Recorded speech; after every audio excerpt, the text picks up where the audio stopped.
За түүнэртээ амралтын өнөөдөр нэг сургамж төгүүлэг хэлье. За нэг залуу бизнесмен байж тээ.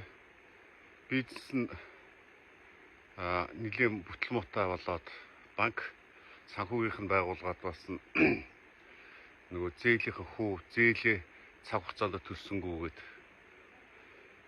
За дээр нөгөө бөөний худалдаачт нь бөөнөр авсан барааныхаа үн мөнгийг цагтаа өгсөнгүү энэ төргээд одоо жинхэнэ ажил нь сүрээд бодоо болоо. За одоо ингээд дампуурдаг юм байж тээ.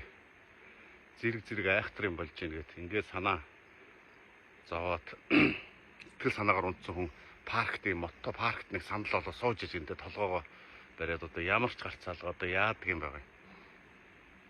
Гэт ингээд сууж хаанаас ч юм бөөмөд гинт нэг өвгөн гараад ирж байна. За тэр өвгөн гарч ирснээр миний хөө юу болсон чи сэтгэл санаагаар их унсан байна. Юу болсноо яриач гэж хэлжээ. За тэгээд нөгөө залуу хөөч одоо хэлжтэй ярьжтэй те.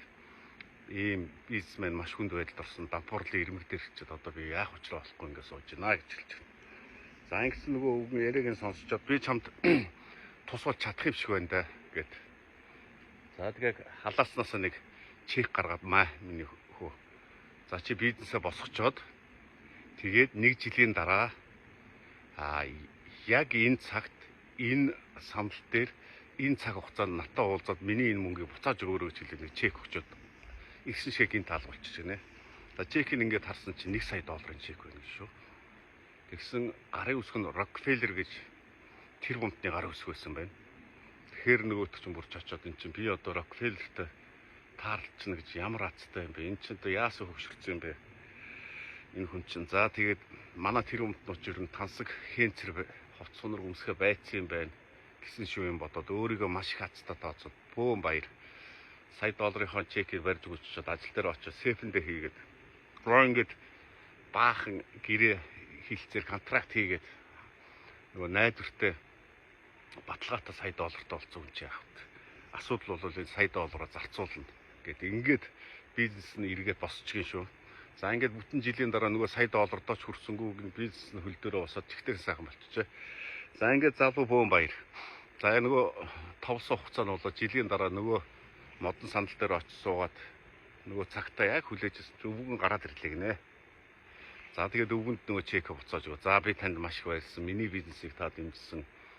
Энэ нь бол одоо надад маш их итгэл өгж би одоо ингээд бизнесээ босгосон. Танд одоо юугаар талархаа би сайн мэдэхгүй байна. Гэж зогсчод гинт имч гараад ирлээ гэн хоёр том батрын залуутай. Нөгөө муу галзууч энд явж исэн ба шүү дээ. Энэ тэнд хүмүүс нөгөө гар дээр нөгөө чек нь байсан чекийг харчаад энэ тэнд хүмүүст одоо хотлоо үнэ чек өгөөд байгууллагын нэр хүндийг бодоо болгоод энэ чинь хуурамч чек өгч гин гэд банкнуудаас уцтаад аюул болж гин гэд нөгөө өгнөж гарын мушаад галзуу хүн байж гин аваа явчихсан. Тэгээ энэ тэнд хотлоо хүмүүс нэрийгээ Rockefeller гэж яриад тэгээд нөгөө галзуугийн эмдээс оргоцсон байсан үгнийг аваа явчихжээ. За ингэхээр нөгөө залууч нь цочирддгүй байгааз цочирдтын байгааз Rockefeller биш байсан байна.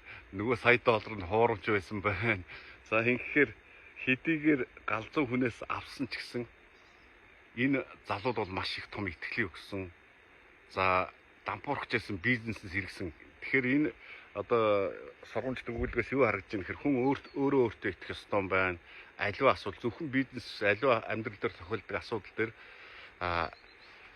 сөхөрч болохгүй юм байна, бууж өгч болохгүй юм байна, олон гарц байд юм байна. Тэрний нэгийг заавал болохын төлөө тэмцэх ёстой юм байна гэсэн ийм сайхан итгэлийг энэ залууд өгсөн байна. Тэгэхээр дүүнэртээ би энэ сургамж төгөөллөгээр юу ярих гээд байна гэхээр аливаа асуудалд амьдрал дээр тохиолдно.